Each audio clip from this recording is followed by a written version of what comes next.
I ignored her. Eventually, I heard her breath shift to a deeper place.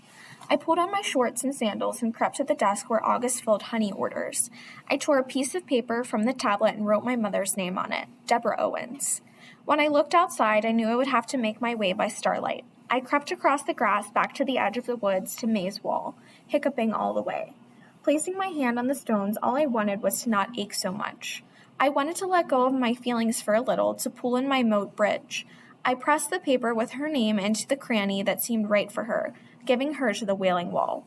Somewhere along the way, my hiccups disappeared.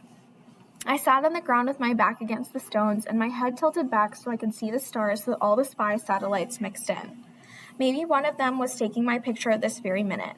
They could spot me even in the dark. Nothing was safe. I would have to remember that.